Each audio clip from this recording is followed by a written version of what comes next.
Then everybody run away because nobody expect a shooting of army in the community that very day. Then the army now went.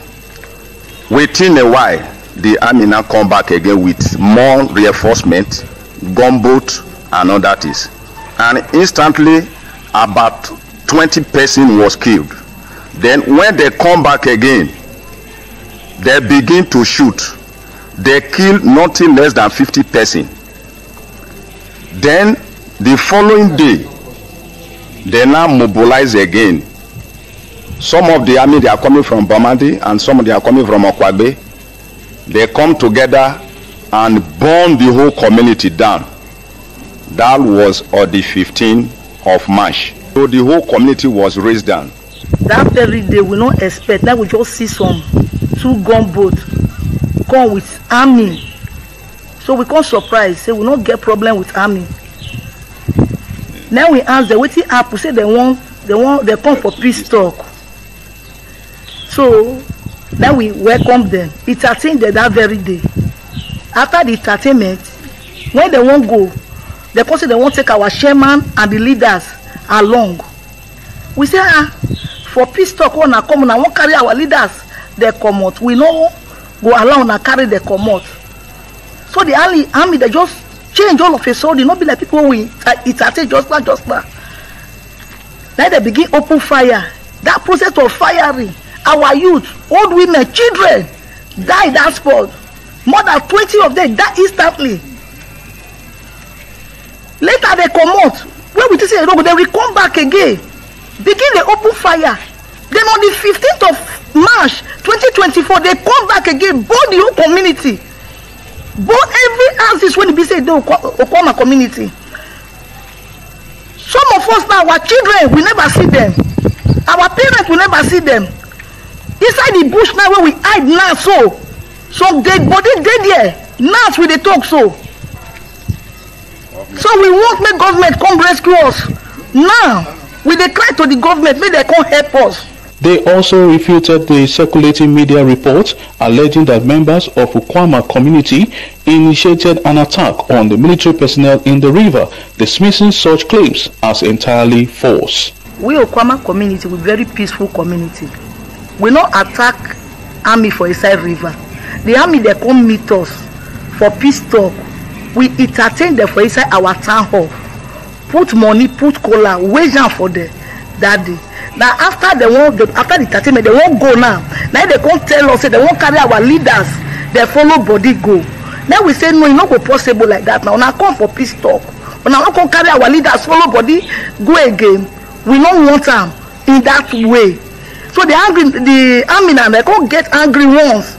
Begin the shoot. Presently now, none of us did the community again. We not attack the military men in the river. Because when they came, we are in the town hall. We entertain them, drink and money. We wish cola for them. So they were very happy when they see the entertainment. Then after that, when they say they want to take the community chairman and the secretary and some of the other leaders away, it is there they say they cannot be able to follow them. When their machine mind saw delay and open fire right there in the community town hall, kill many of the youth, the women, and some other children. They urged the federal government, state government, and military authorities to conduct a thorough investigation to uncover the truth behind the incidents. They questioned why the military personnel would seek to take their community leaders with them after the supposed peace talks, emphasizing the need for clarity on the matter. See? I believe them, like I said this afternoon, because you know why? You can tell from this video that they were saying the truth. The military, the Nigerian soldiers that lay siege to the community, killed over 100 people right now. Over 100 people were slaughtered. Who gave the order to arrest the leaders of those, of that community? And why did they go there to say they are coming for peace talk? Still stuck on what? Who gave the order? And let us now ask, who killed these men? Would you believe that the people of Okuama overpowered the military that brought in 2 gunboats? They didn't just bring boats, gunboats, something like this.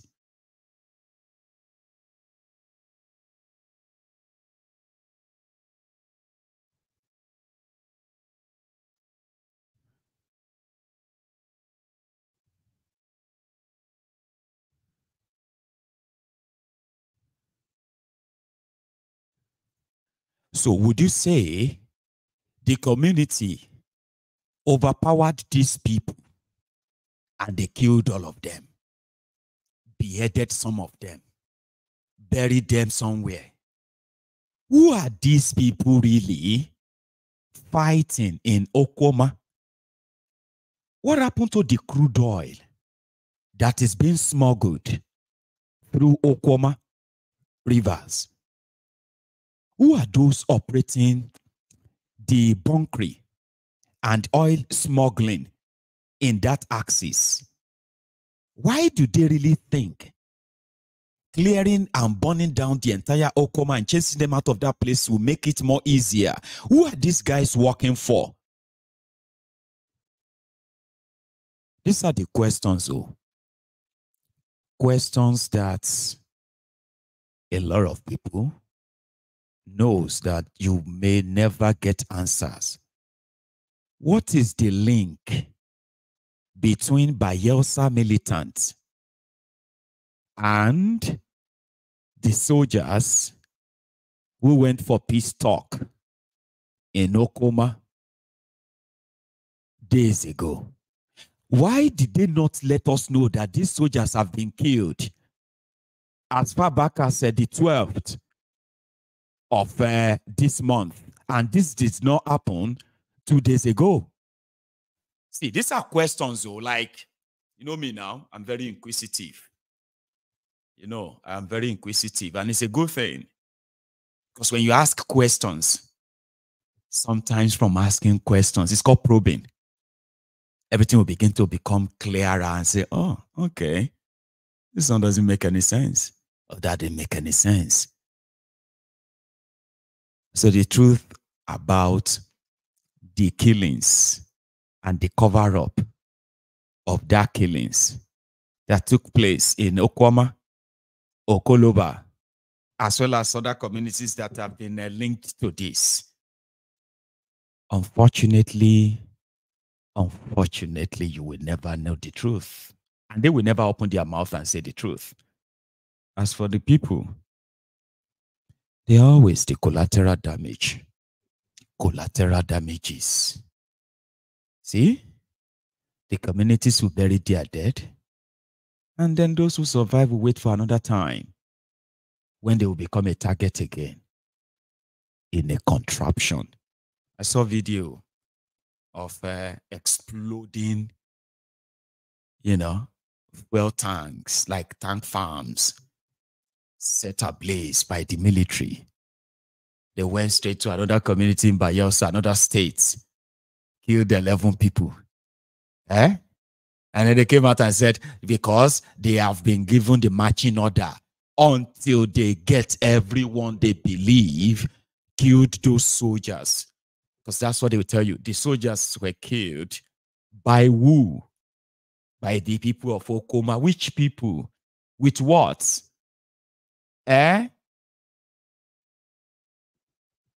Well, somebody said this is going to be a start of something, but I don't know. I've seen worse. Okay? Don't see it as a start of anything. It's just going to be part of the cumulative reasons why the implosion of Nigeria will start from within. So we have seen shootings everywhere today alone. Even in Asaba, the capital of Delta State. We saw the policemen too, shooting directly at who they call the protesters. Another story. Anyway, let's go to Niger. The Nigerians have not only cut ties with France, cut ties with ECOWAS, Nigeria, stopped Nigerians from crossing their border. Don't go to Niger. So don't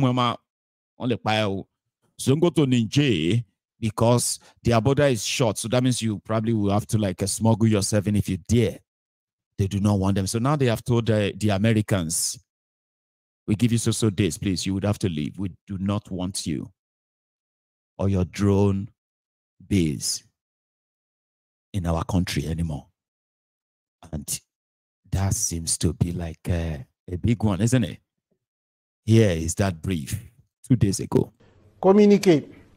Le gouvernement de la République du Niger porte à la connaissance de l'opinion nationale et internationale que les 12, 13 et 14 mars 2024, ses représentants, sous l'autorité de son Excellence, M. Ali Mohamed Lamine Zen, Premier ministre, ont eu une série de rencontres de travail avec une délégation américaine composée de la sous-secrétaire d'État adjointe aux affaires africaines, chef de mission, Madame Molifi, du docteur Céleste Wallander, sous-secrétaire à la défense pour les affaires de sécurité internationale, du général Michael Langley, commandant en chef de l'Africom, et de Madame Kathleen Fisborn, ambassadeur des États-Unis d'Amérique au Niger. Sous la forme, l'arrivée de la délégation américaine n'a pas respecté les usages diplomatiques. En effet, c'est de façon unilatérale, par note verbale, que le gouvernement américain a informé le gouvernement nigérien de la date d'arrivée et de la composition de sa délégation, ainsi que les autorités nigériennes à rencontrer, sans précision aucune quant à l'objet de sa visite.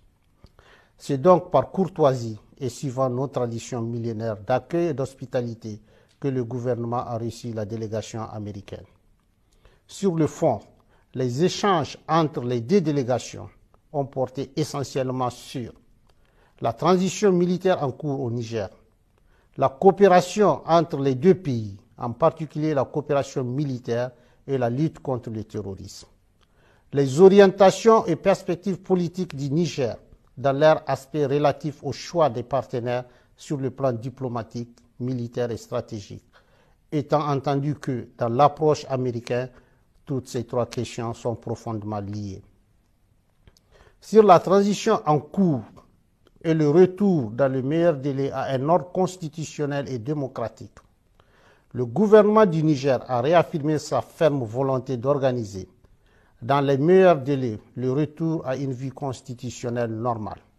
Il s'agit d'un engagement solennel, en toute responsabilité, du président du Conseil national pour la sauvegarde de la patrie, chef de l'État, tel qu'exprimé dans son adresse à la nation du 19 août 2023. Sur le choix des partenaires diplomatiques, stratégiques et militaires, le gouvernement du Niger regrette la volonté de la délégation américaine de dénier au peuple nigérien souverain le droit de choisir ses partenaires et les types de partenariats à même de l'aider à lutter véritablement contre le terrorisme, alors même que les États-Unis d'Amérique ont décidé unilatéralement de suspendre toute coopération entre nos deux pays. Aussi, le gouvernement du Niger dénonce-t-il avec force l'attitude condescendante assortie de la menace de représailles de la part de la chef de la délégation américaine vis-à-vis du gouvernement et du peuple nigérien. Cette attitude est de nature à saper la qualité de nos relations séculaires et miner la confiance entre nos deux gouvernements déjà entamés par les événements du 19 octobre 2023. S'agissant des cas précis de la Fédération de Russie et de la République islamique de l'Iran, deux pays avec lesquels le Niger entretient des relations diplomatiques depuis plusieurs décennies et qui focalisent particulièrement l'intérêt des États-Unis d'Amérique. Le gouvernement tient à porter à la connaissance du peuple nigérien et de tous les peuples de la communauté internationale qu'il n'a jamais signé d'accord secret avec ses pays partenaires. Tous les accords signés par le Niger depuis l'avènement du Conseil national pour la sauvegarde de la patrie respectent le droit international et les règles de transparence. C'est pourquoi le gouvernement du Niger rejette les allégations mensongères de la chef de la délégation américaine consistant à soutenir qu'il aurait signé un accord secret sur l'uranium avec la République islamique d'Iran. Cette approche cynique, habituellement utilisée pour discréditer, diaboliser et justifier leurs menaces contre les États, n'est pas sans rappeler l'exemple de la Seconde Guerre d'Irak.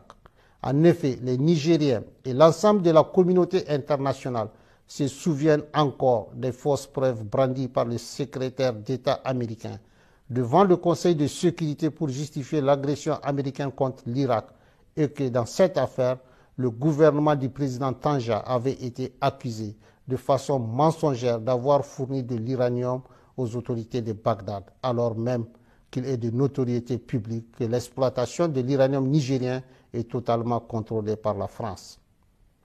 Quant à la Fédération de Russie, il s'agit d'un partenaire avec lequel le Niger traite d'État à État, conformément aux accords de coopération militaire signés avec les gouvernements antérieurs pour acquérir le matériel militaire nécessaire à sa lutte contre le terrorisme qui a fait des milliers d'innocents victimes nigériens sous l'œil indifférent d'une bonne partie de la communauté internationale. Enfin, le Niger réaffirme son engagement solennel à coopérer dans la transparence et le respect de sa souveraineté avec tous les pays et peuples épris de paix et de justice, conformément aux règles du droit international.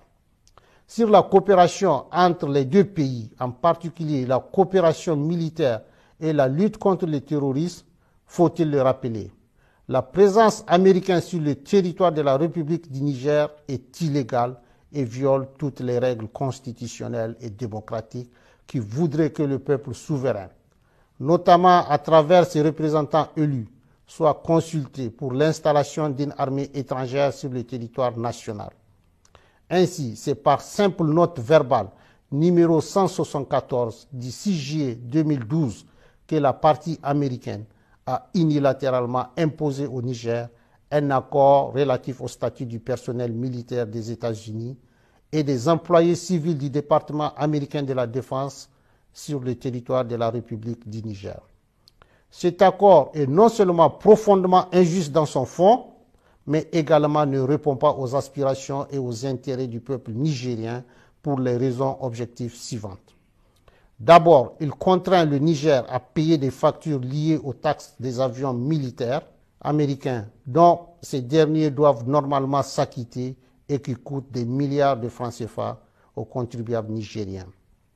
Ensuite, les autorités nigériennes compétentes n'ont aucune information sur les activités militaires menées à partir des bases américaines au Niger et ignorent jusqu'aux effectifs civils et militaires ainsi que le matériel américain déployé sur le sol nigérien. Enfin, l'armée américaine n'a aucune obligation, selon l'accord. That is why I had to go and look for the one that was subtitled. Even with subtitle, when I see they scream there, Mayego, waiting me this, Mayego, you do this one. Subtitle was there for you to read. It's important you watch everything. Yeah? I know we don't speak French, right? I had to go and look for a subtitled one, a photo. All of that now didn't really count for some of you.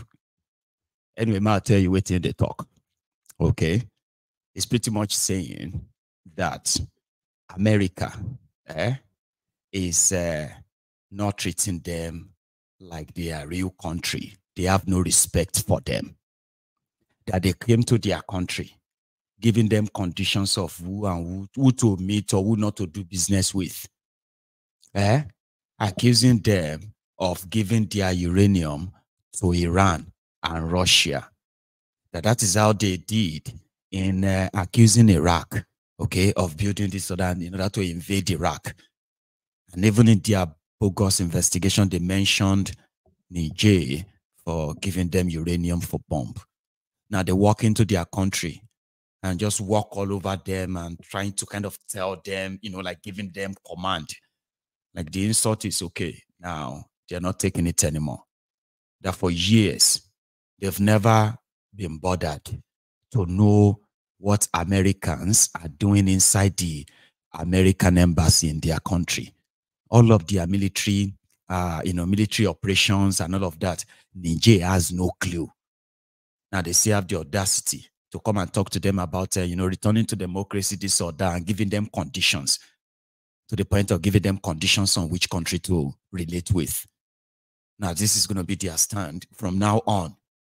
And that's why I was reading. The sweetest part, I'm not going to shout my name, say, make I come, Mayegun, come, Mayegun. Just waste time. Well, I actually saw those of you who were admiring the guy. Oh, I must say soldier. This is the real soldier. Look at the soldier. I know what you are doing. But do you want me to actually advise you in everything you are wishing on Nigeria? Break it up. And all of that stuff. Other things that every one of you wish on Nigeria. The one we be say, no suppose wish on yourselves. It's military. If you are not ready. All of now we be say you are activists. Now they do activists. Hello, ladies and gentlemen. We are here now. We are gathering. We are here to show government of our disagreement. They say, wait, what's that? Why is everybody running? They say, police are coming. Police are coming. Hey, police are coming. So if you don't get, if you be careful of what you wish for. That's my advice. Be very careful. You are seeing what they are doing. Lawless criminal animals. They will tell you they are only obeying orders. We are only obeying orders. If you they wish anything on top Nigeria, and you can't wish for military takeover. In Nigeria, it is more or less like you lock yourself inside the house. Okay? A house that has been sort of, days with petrol, gasoline, you can't light one cigarette inside the house. All door locked, window locked, everything. About Kuniye now. You don't know, say, even if you come out alive, you go get injury. Military. If you are not ready, do not ask for it. And I do not wish it on you. Don't be say if you come too, I no go get used to them. I still go find ways to get used to it. But don't just remember that I said it. If you hear gang, or more, instead of going on the street to celebrate, carry cutlass, carry anything where you feel carry, the metal drum in your compound. Ask the weather on your street to cut it into pieces. May everybody take and do bulletproof. Put one inside one of your chest. Sew the thing around it. Put one on your back. Because if you go out there, Baba, I have seen them more than. Remember, Nigerian soldiers, they are not trained to defend the territorial external aggression or territorial integrity of Nigeria. They were not trained. They were trained to kill you. In case some of you don't even know. When soldiers come to your community, and they walk about, and all of you are happy. Thank you, soldier, for coming. Thank you. Yeah, all of that. So you have no idea that they feel like they are doing you a great favor. Because to them, they could just have killed you. Please don't wish it on yourselves. Please. If there's anything at all, instead of military to take over Nigeria, may Nigeria break up. Some of you, what to go? No go from there. You maloma la pelle po le tue and all of that. Need to go new. They ask you, see, you're from Nigeria. I said, no, Nigeria, like Togo and all of that. I'm even going to need to do something about my French anyway. I'm so horrible. That's never funny. But that is what could happen. Their terror is not different from that of the terrorists that you have witnessed or you have been hearing about. When their soldier comes around, they leave sorrows, tears, and blood. Their regular trademark. Their regular trademark. Their regular trademark. They leave sorrow, tears, and blood. Their regular trademark. Sorrow, tears, and blood. Their regular trademarks. There is nothing called human rights. Even though this charm, fake democracy itself, is bloody. But you will get to understand the difference between a file and fali. Fali is a girl. File is a file. Trust me, there are difference, far real difference, right? So instead of wishing for the military to take over Nigeria, join us. Join us. We are the good people, the good ones that knows that except you chart a new path. Now only mad people, they do same thing again and again, can't they expect different results? Are you mad? No, I know. Of course, I know you are not mad. You can't be mad and be watching Mayego. Even if you are mad before watching Mayego, you are likely going to get a cure. Ask others. I've cured people here of the Buhari titis new, or the new one, the bat idiot, the bat start. Titis is called. We're working on that anyway. Well, there are Buhari idiots here. They will tell you, I'm a Buhari Dean, Mayego. Thank you for your great work. Thank you for helping me. I said, you're welcome. You're welcome. Melo melo. Of any bala. The only thing you owe is to sit down and receive it. Are you with me? So we've seen that. So don't ever, instead of you wishing for military, another fellow Nigerian, please join us. You are more useful alive than the zombieism that you have been forced into in Nigeria. So don't admire that guy and wish them on yourself. Those ones claim to be revolutionaries. There are people who have seen the fact that they have not shown the thievery that they chased away.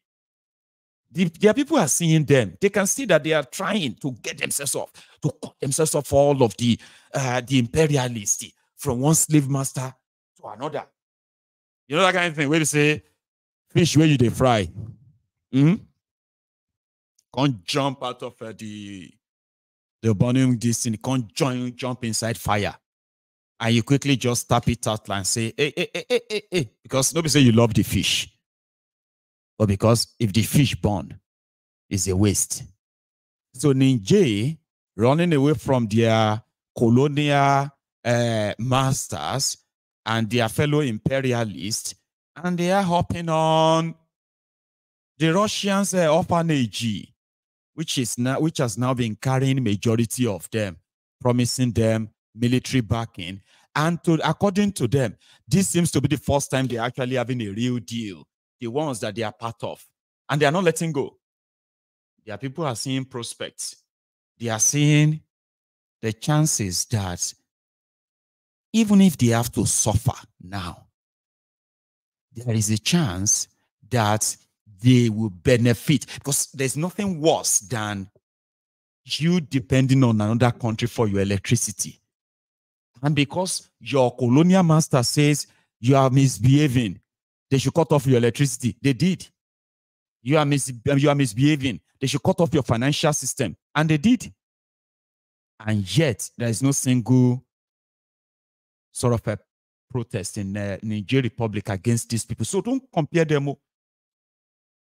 The way is that you have in Nigeria military, majority of them are politicians in the waiting, in case if you don't know. That's what I'm saying. Don't wish it on yourselves. But I wish you what you wish yourself, because sometimes, man, we worry too much. I will only just remind you of what the consequences can be in this regard.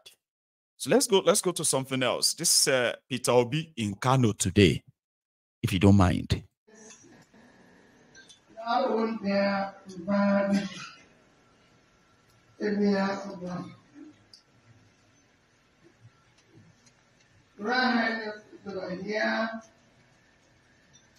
Let me, for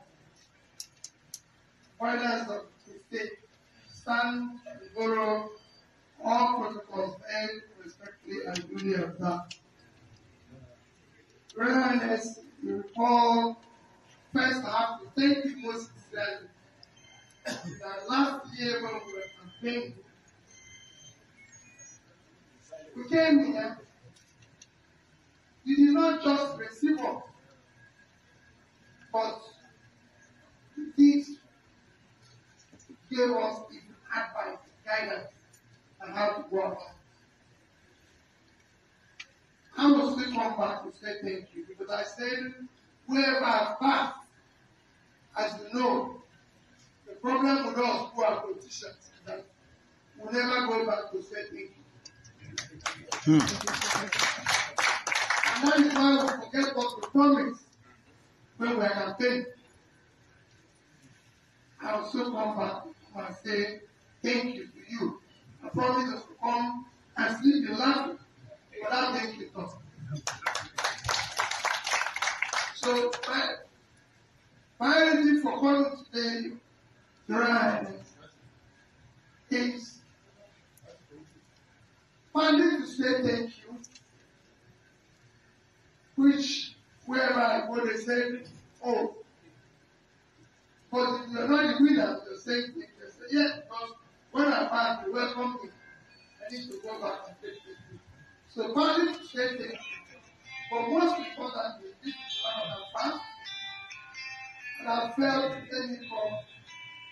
I'm sorry to add to you and your people this past